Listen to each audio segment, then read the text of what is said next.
key races that will really determine which party controls the Senate. Today we're going to be going over those as well as several others. I've got all the safe and likely states characterized. We'll be going through a couple states in the lean and tilt category, and we'll be taking a look at the betting markets for some of these states.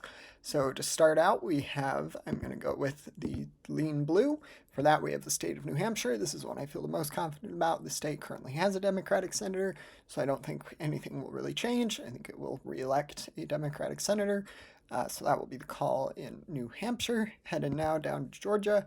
Georgia also currently has a Democratic senator. I would argue that Georgia is a little more competitive than the state of New Hampshire, and I think most pundits would agree with me. But Georgia, John Ossoff, strong Democratic candidate. He is, like I said, current incumbent senator. He does very well in fundraising numbers. He's got quite a bit of money, and he is doing well in the polling and as well as the betting markets, and I think that he will win his election in Georgia. And then up to North Carolina, neighboring state. The state is going to be the first flip of the prediction. The state went from red to blue.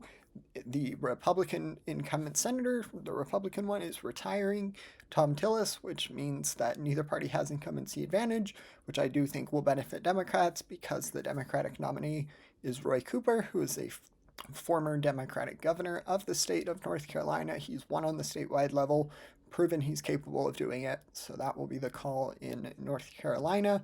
And now we're going to jump over to do some in the lean red column. For that, we have the state of Texas, we'll get to Texas later.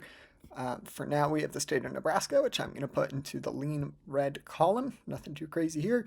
Generally, that state votes red. The only reason it's narrower is because there is an independent running against a Republican, and that independent, Dan Osborne, he did quite a bit better than Harris did in 2024 in the state. He did, of course, fall short 2 years ago, but now he is looking like he's in a better position, largely because Democrats are in a better position, and he's kind of the de facto Democratic candidate since no Democrat is running to challenge the Republican incumbent senator. And then I hinted at it a bit earlier, but Texas, going to put that into the Republican Party's category. And this state, I think, will be a fun one to watch. We'll take a look at the Hampshire betting markets prediction map, but for now, I think the most likely scenario is that it goes red. And then we head up to a neighboring state, to Nebraska, that being Iowa. Iowa, I'm going to put into the tilt blue column. And this state, I think, will be relatively close. Like I said, these tilt states really could potentially go either way, but we'll have to see how that goes. And as the title of the video suggests, that there are 4 states that are really crucial for either party to win. For Democrats, they need to win all 4. Republicans need to win 1. So it will be an uphill battle for the Democratic Party. I've had Democrats winning and losing some of these states depending on the time of year. The one that I feel the most confident in going blue would probably be the seat there Susan Collins' seat. I think this one would flip. I think it's a very realistic flip from red to blue. That's going to be the call there in Maine. And then the remaining 3, Michigan, Ohio, and Alaska. Next up, I think Alaska would probably go blue. And then Michigan, I'm on the fence about. In my last prediction, I put it into the tilt Republican Party's column. I had some reasoning for this, primarily because the more extreme progressive candidate in the Senate race in Michigan ended up winning the Democratic primary instead of the moderate. And I think that will ultimately hurt Democrats' election chances in a state that they really, really need to win, especially on the Senate level. But for now, I think that I will go with tilt blue. I'm going to do a switch prediction for this one. And then that really just leaves us with the state of Ohio. We can leave Ohio as it be. For now, I'll give it a call.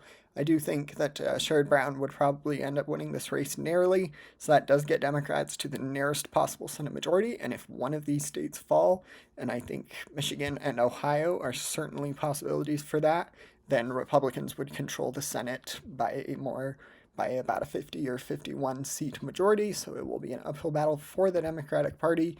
And now we can reset that map and go to the Hampshire betting markets map. So this is the one that gives us an idea of which way each of the Senate election races are looking, puts Texas, Ohio, and Alaska into the toss-up column, with Michigan in the blue, Maine in the blue. A couple of other states, we have North Carolina and Georgia in the safe blue, which is a very impressive feat by the Democratic Party. Iowa until red, they agree with me on that rating. Kansas and Nebraska, same rating I did. But that is going to be an interesting state to watch, especially Texas. Tallarico has been shown to be a strong nominee.